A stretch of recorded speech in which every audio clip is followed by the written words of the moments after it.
जय Shri Krishna. Welcome to our channel Maitreya academy. हम इग्नू का कोर्स BBY का लेक्चर नंबर 2 आज कंटिन्यू करेंगे और आज का हमारा टॉपिक रहेगा लाइट माइक्रोस्कोपी। लाइट माइक्रोस्कोपी को हम ऑप्टिकल माइक्रोस्कोप भी बोलते हैं। इसका मेन काम क्या होता है, ये विजिबल लाइट को पास करता है स्पेसिमेन के थ्रू, जो कि बेंट होकर मैग्नीफाइड लेंस इमेज बनाती है। और ये लेंस का काम होता है लाइट को स्पेसिमेन के ऊपर फोकस करना, उसको मैग्नीफाई करना और एक एनलार्ज्ड इमेज को प्रोड्यूस करना। मैग्नीफिकेशन अलग अलग टाइप की होती है, जो डिपेंड करेगा कितने नंबर ऑफ़ लेंसेज यूज़ हुए हैं माइक्रोस्कोप में। जितने लेंसेज यूज़ होंगे उसके बेसिस पर हम माइक्रोस्कोप को कैटेगराइज कर सकते हैं 2 टाइप्स में, सिंपल एंड कंपाउंड माइक्रोस्कोप।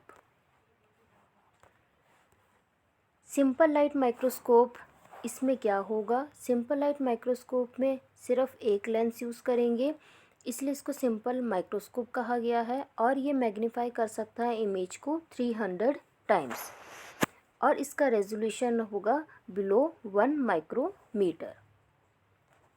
जो कंपाउंड लाइट माइक्रोस्कोप होता है उसमें एक से ज़्यादा लेंस यूज़ होते हैं, इसलिए हम इसको कंपाउंड माइक्रोस्कोप कहते हैं। और ये मैग्नीफाई कर सकता है इमेज को अप टू 2000 टाइम्स। इसका हायर मैग्नीफिकेशन क्यों होता है, वो इसलिए क्योंकि ये 2 सेट्स ऑफ लेंसेज को यूज़ करता है। एक होता है ऑब्जेक्टिव लेंस और दूसरा होता है आई पीस। और इसको इस तरीके से अलाइन करते हैं कि जो लाइट रिफ्लेक्ट होती है वो अलाइन होके आपका पहले तो ऑब्जेक्टिव में जाएगा, इसके बाद वो आई लेंस और we can say ocular lens में जाएगा। तो बेसिकली यहाँ पर 2 लेंस यूज़ हो रहे हैं in case of your compound light microscope. और इसलिए इसका रेजोल्यूशन भी हमारे सिंपल लाइट माइक्रोस्कोप के कंपैरेटिवली काफ़ी अच्छा है और इसका रेजोल्यूशन है 0.2 माइक्रोमीटर। इसमें जैसे मैंने अभी आपको पहले भी बताया, ऑब्जेक्टिव लेंस और आई पीस ये यूज़ होते हैं कंपाउंड माइक्रोस्कोप में। ये आपका कंपाउंड माइक्रोस्कोप का इमेज है। इसमें आपको ये आई पीस दिखेंगे, ऑक्यूलर लेंस, ये आपके पास नोज़ पीस के पास ऑब्जेक्टिव लेंस है, ये नीचे कंडेंसर है, यहाँ हमारा स्टेज होता है जिसके ऊपर हम अपना स्पेसिमेन रखते हैं। इसके बाद हमारे पास है पार्ट्स ऑफ माइक्रोस्कोप। हम इसमें पढ़ते हैं कि कौन कौन से पार्ट्स होते हैं माइक्रोस्कोप के। Objective lens, ocular lens, tube, stage, reflector, ये कुछ पार्ट्स हैं माइक्रोस्कोप के।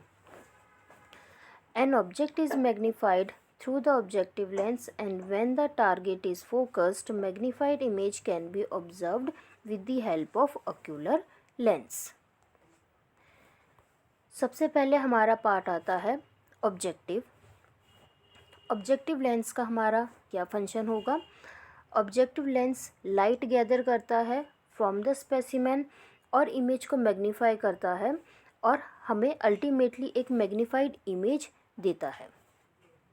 इसका जो मैग्नीफिकेशन रेंज रहेगा वो रहेगा 2 to 100 टाइम्स।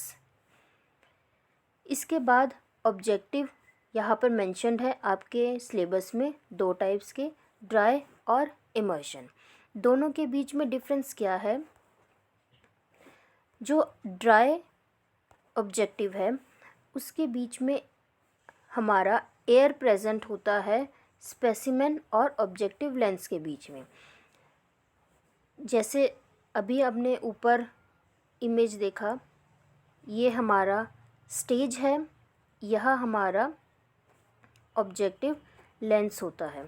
तो ऑब्जेक्टिव लेंस और स्पेसिमेन के बीच में ये जो गैप होगा, इस गैप में एयर प्रेजेंट होगी, तो उस केस में हम ऑब्जेक्टिव को बोलेंगे ड्राई ऑब्जेक्टिव। अगर इसी गैप को ट्रांसपेरेंट ऑयल फिल कर दे तो फिर हम उस केस में इसको बोलेंगे इमर्शन। जैसे बुक में मेंशन है, an objective that require liquid और it is usually transparent oil which occupies the space between the object and the front element is called immersion objective। इस केस में जो ऑयल होता है उसका रिफ्रैक्टिव इंडेक्स मैच करेगा glass के refractive index के बाद। हम इसके बारे में और ज़्यादा डिटेल में पढ़ेंगे नीचे, आपको फर्दर बुक में देखेंगे जब हम फर्दर इसका स्टडी करेंगे। अभी मैं आपको जस्ट इसका ब्रीफ दे रही हूँ कि इमर्जन ऑब्जेक्टिव में जो ट्रांसपेरेंट ऑयल होता है उसका रिफ्रैक्टिव इंडेक्स ग्लास के रिफ्रैक्टिव इंडेक्स के इक्वल होगा, उसके सेम होगा। और इसका एक रीज़न है, वो रीज़न ये है कि जब यहाँ स्पेसिमेन से लाइट रिफ्लेक्ट होती है ऑब्जेक्टिव लेंस की तरफ, तब ज़्यादातर लाइट्स जो हैं वो हो सकता है वो लॉस हो जाए और हमारे पास ऑब्जेक्टिव लेंस के पास लाइट ना जाए बेंडिंग की वजह से। सो ये जो हमारा लॉस ऑफ लाइट होगा, उस लॉस ऑफ लाइट को मिनिमाइज़ करने के लिए, सो दैट मैक्सिमम लाइट जो है हमारे ऑब्जेक्टिव लेंस के पास जाए, हम इमर्जन ऑब्जेक्टिव यूज़ करते हैं। The focal length regulates the optics of objective. Focal length बहुत इम्पॉर्टेंट है हमारा मैग्नीफिकेशन के लिए। Focal length of an objective decreases with the increase in magnifying power. जितना ज़्यादा मैग्नीफाइंग पावर होगा उतना ही फोकल लेंथ कम होगा। In some cases special glasses are used, in some cases objective special glasses are used and these are called apochromats. मैंने आपको previous video में एपोक्रोमेट्स के बारे में इंफॉर्मेशन दी थी, आई होप आपको वो याद होगी। Next we have eyepiece ocular lens. Eyepiece is the lens which is used to observe the image, और ये बेसिकली मैग्नीफाई करता है 10 टाइम्स टू 15 टाइम्स, और ये हेल्प करेगा एक एनलार्ज्ड वर्चुअल इमेज ऑब्जर्वर को देने के लिए। इसके बाद हमारा है बॉडी ट्यूब। बॉडी ट्यूब क्या होगा? बॉडी ट्यूब में बेसिकली एक हॉलो ट्यूब होता है जो कि ऑब्जेक्टिव और ऑक्यूलर लेंस को कनेक्ट करेगा।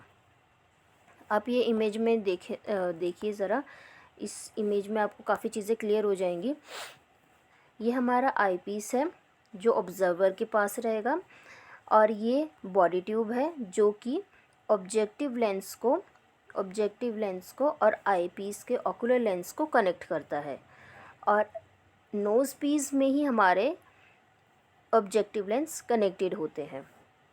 इसके बाद ये आर्म है और ये स्टेज है जहाँ पर हमारा स्पेसिमन होगा, और ये स्टेज क्लिप्स होती हैं जो कि लेफ़्ट और राइट साइड ओपन होती हैं सो दैट हम अपना ग्लास स्लैब उसमें फ़िट कर सकें।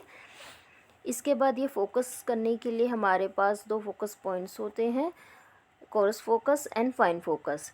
पहले हम कोरस फोकस यूज़ करेंगे सो दैट हमारे पास एक वाइड व्यू आ जाए, और फिर उस वाइड व्यू को नैरो डाउन करने के लिए हम फाइन फोकस यूज़ करते हैं। ये इल्यूमिनेशन मिरर है और ये बेस है। इसी को इन्होंने यहाँ पे ब्रीफ किया हुआ है, जैसे कि यहाँ मेंशन है arm. It is structure that connects head of the microscope to the base. Then base, it is the bottom of the microscope. Then stage, it is the flat platform having clips that support the slide. मैं आपको already ये सब के बारे में बता चुकी हूँ ब्रीफ। अगर आपको और ज़्यादा डिटेल में पढ़ना है तो आप अपने इस बुक को एक बार देख सकते हैं। नोज़ पीस जिसमें हमारे पास ऑब्जेक्टिव लेंस लगे हुए थे। देन हमारे पास आएगा कंडेंसर। कंडेंसर बेसिकली स्टेज के नीचे होता है जो बीम ऑफ लाइट को फोकस करेगा किसके ऊपर? स्पेसिमेन के ऊपर। और ये क्या प्रोवाइड करता है? एक यूनिफॉर्म इल्यूमिनेशन प्रोवाइड करता है जो भी हमने ऑब्ज़र्व करना है, जिस भी स्पेसिमेन को हमने ऑब्ज़र्व करना है। ये स्टेज होता है। इसके ऊपर ये ऑब्जेक्टिव लेंस होगा और यहाँ पर ये कंडेंसर होगा। तो बेसिकली कंडेंसर का काम होता है लाइट को फोकस करना। स्टेज के यहाँ पर हमारा स्पेसिमेन होगा स्लैब पे, यहाँ से लाइट इसके ऊपर फोकस करना और फिर यहाँ से फर्दर लाइट जो है स्पेसिमेन से पास होके ऑब्जेक्टिव लेंस के पास जाएगी, फिर ऑब्जेक्टिव लेंस से ओक्यूलर लेंस के पास जाएगा। तो कंडेंसर का काम जो होगा वो होता है बेसिकली एक यूनिफॉर्म इल्यूमिनेशन प्रोवाइड करना। When the image is focused on the condenser, it is followed by the objective of the microscope. मैंने आपको इस बारे में एग्ज़ाम यहाँ साइड में इमेज के थ्रू समझा ही दिया था। So it is useful in getting sharp images of magnification. Of course अगर हमारे पास illumination clear होगा तो हमारे पास इमेज भी क्लियर आएगी। देन इल्यूमिनेटर है, डायफ्रागम है। इल्यूमिनेटर का काम क्या होता है, एक स्टडी लाइट सोर्स प्रोवाइड करना।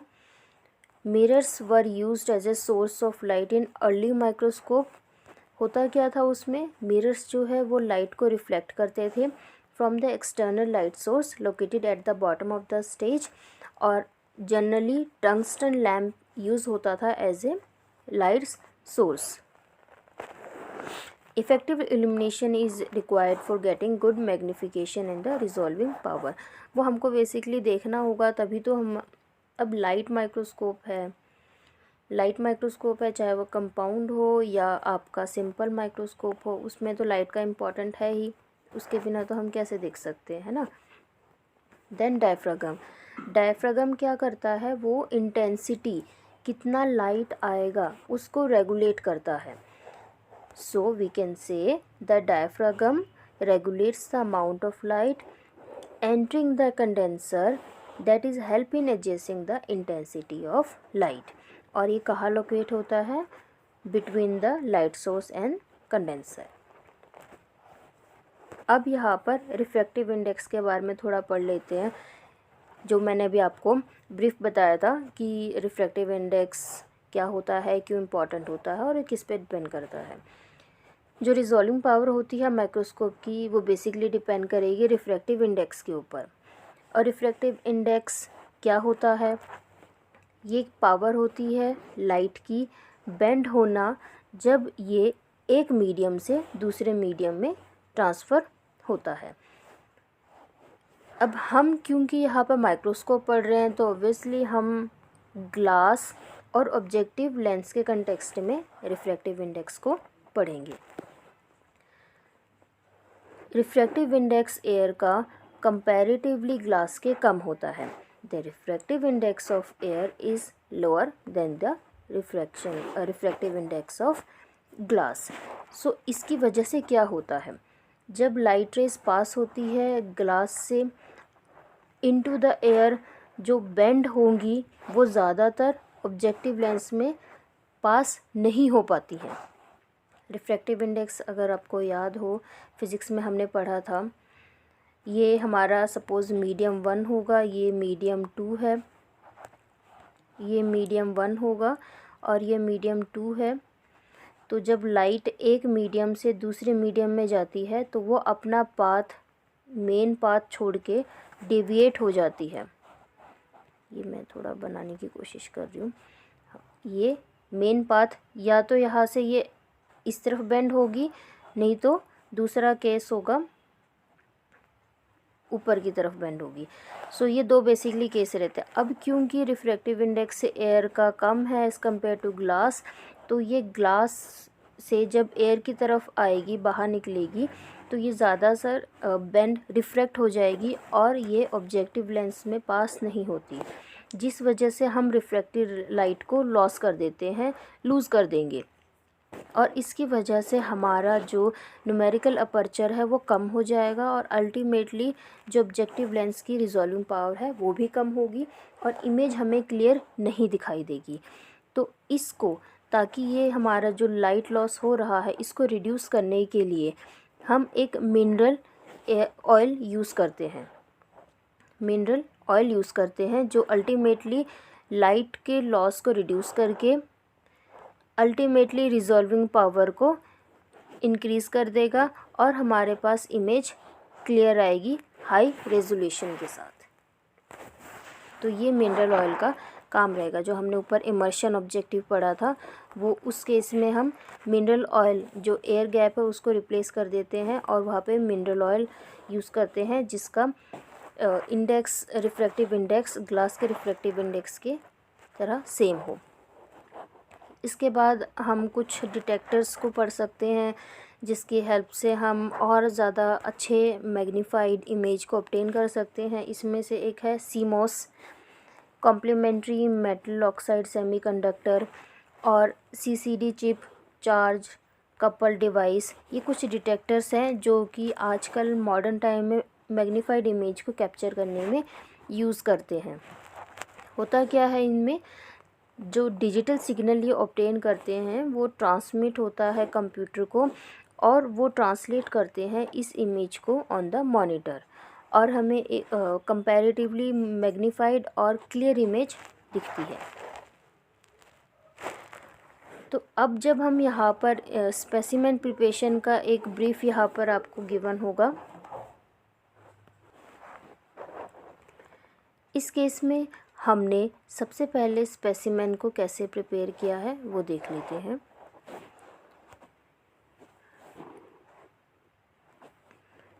जो टिश्यूज़ होते हैं उनको सबसे पहले हमने फिक्सेटिव एजेंट के साथ ट्रीट करना है। फिक्सेटिव एजेंट का एग्जाम्पल रहेगा formaldehyde, acetic acid, picric acid. इनको हम एज ए फिक्सेटिव एजेंट की तरह यूज़ करेंगे।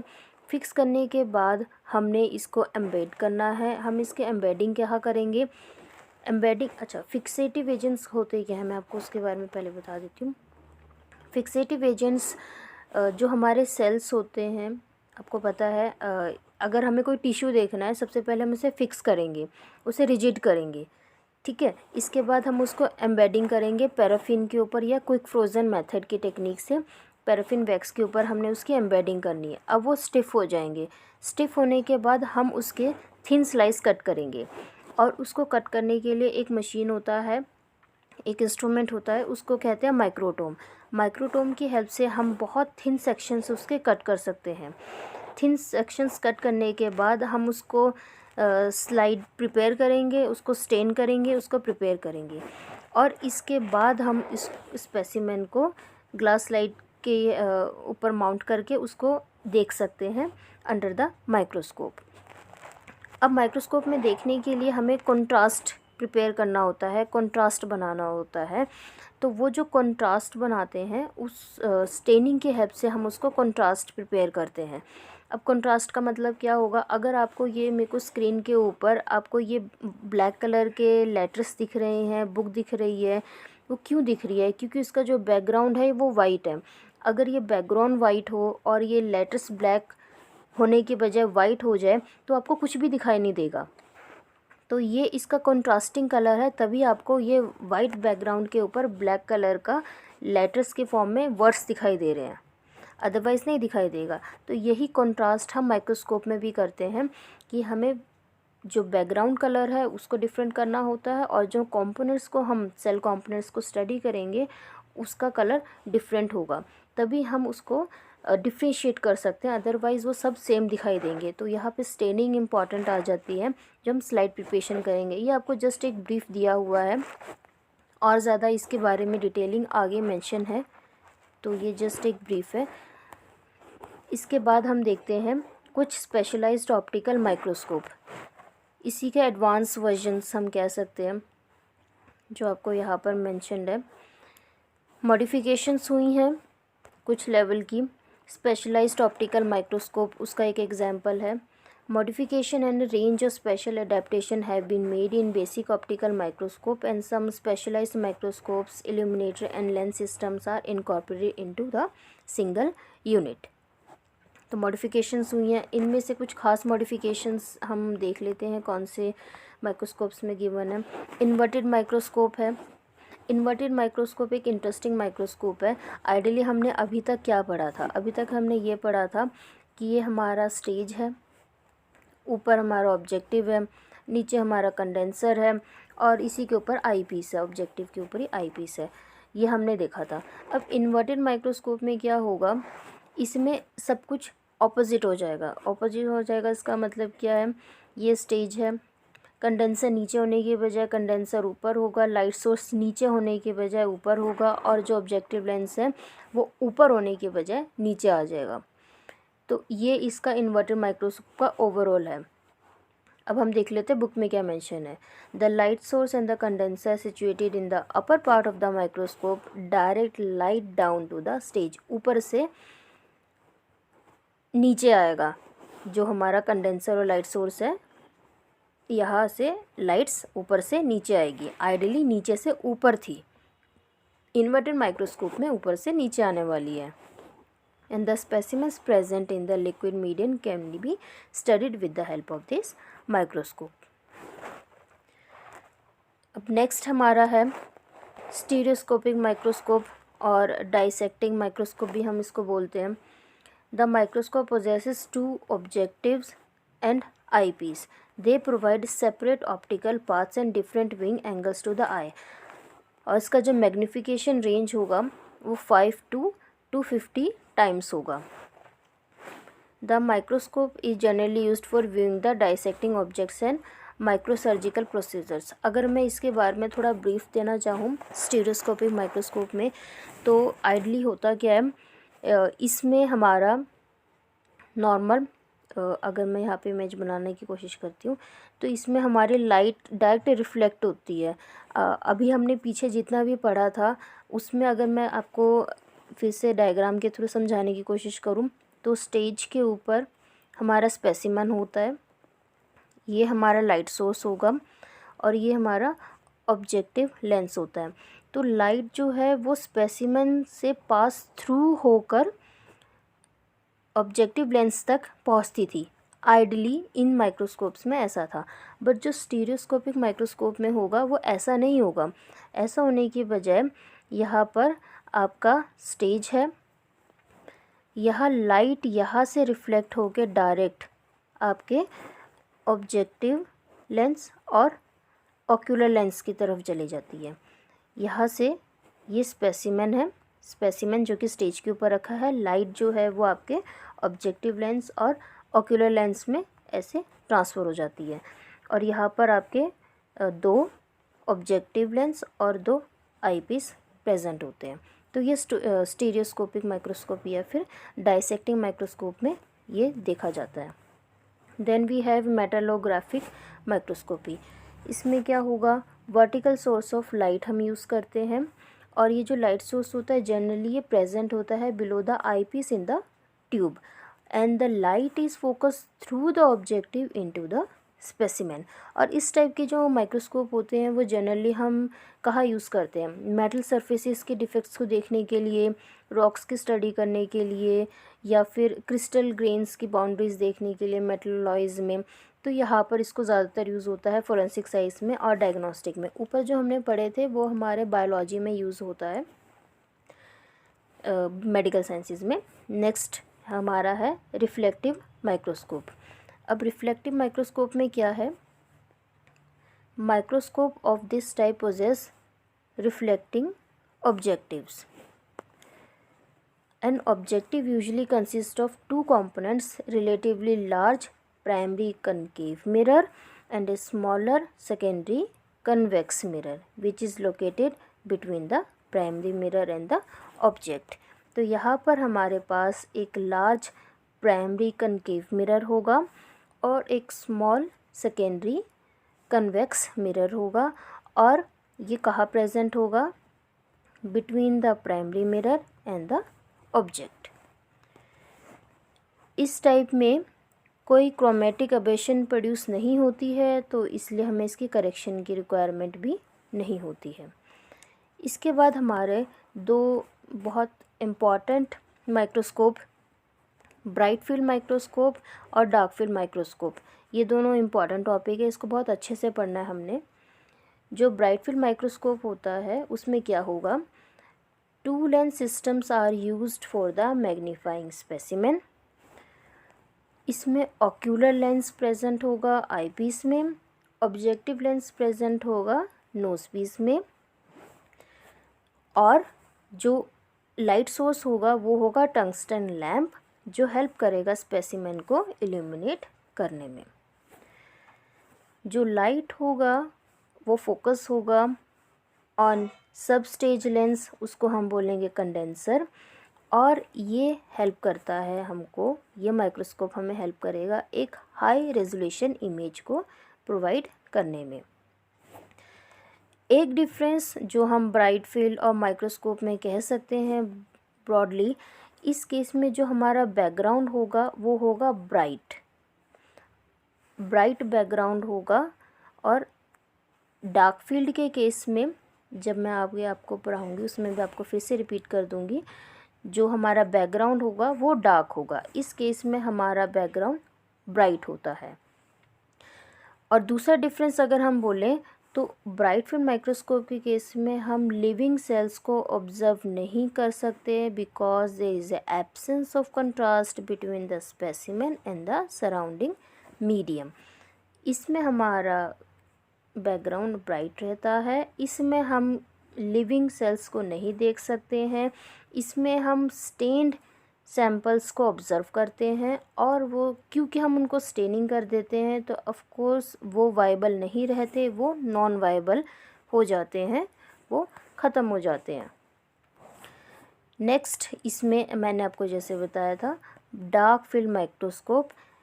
इस केस में माइक्रोस्कोप में क्या होगा, कंडेंसर मॉडिफाइड होता है जो डायरेक्ट करता है लाइट को obliquely on the specimen. Obliquely का मतलब होगा विद एन एंगल, डायरेक्ट ना देकर ये एक एंगल से लाइट सोर्स से स्पेसिमेन के ऊपर लाइट एक ओब्लिकली आ रहा है, एक एंगल के साथ आ रहा है। इसकी वजह से डिफ्लेक्शन होती है, लाइट की स्कैटरिंग होगी, और ऑब्जेक्ट जो है हमको वो ब्राइट शो होगा against the dark background. Bright field में और इस केस में यही डिफरेंस है कि डार्क फील्ड के केस में आपका बैकग्राउंड डार्क रहेगा और इमेज ब्राइट दिखेगी। ब्राइट फील्ड केस में आपका बैकग्राउंड ब्राइट होगा। अब उसमें और उसमें सेकंड पॉइंट ऑफ डिफरेंस है लिविंग स्पेसिमेन। डार्क फील्ड के केस में हम लिविंग स्पेसिमेंस को ऑब्जर्व कर सकते हैं। ब्राइट फील्ड के केस में हम लिविंग स्पेसिमेंस को ऑब्जर्व नहीं कर सकते। नेक्स्ट है interference microscope.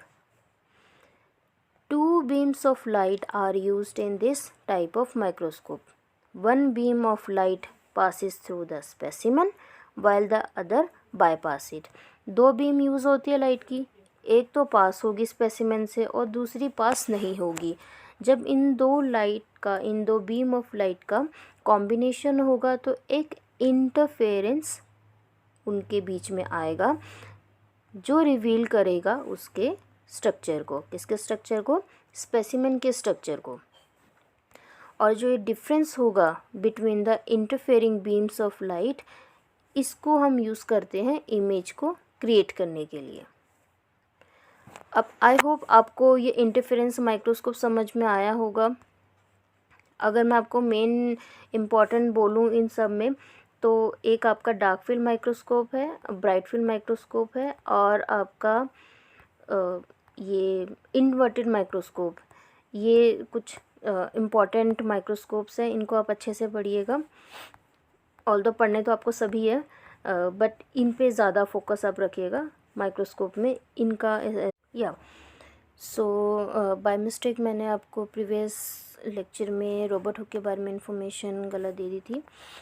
Robert Hooke was the first person who used single lens microscope for his studies, and Anton when Leeuwenhoek उन्होंने इसको डेवलप किया था, उन्होंने इनको इन्वेंट किया था। तो इसी वजह से इनको ल्यूवेनहॉक को हम फादर ऑफ माइक्रोबायोलॉजी भी बोलते हैं। सो आज का लेक्चर आपको आई होप पसंद आया होगा। आज हमने उसके फर्दर लाइट माइक्रोस्कोपी के बारे में पढ़ा। नेक्स्ट लेक्चर में हम फेस कंट्रास्ट माइक्रोस्कोप पढ़ेंगे, और इसके बाद हमने फ्लोरेसेंट माइक्रोस्कोपी पढ़ना है, और कन्फोकल एंड इलेक्ट्रॉन माइक्रोस्कोपी हमने कंटिन्यू करना है। So please like, share and subscribe our channel Maitri Academy. And if you have any kind of doubt you can comment us down. आप कमेंट बॉक्स में comment करके अपनी query को पूछ सकते हैं. Thank you so much for your time.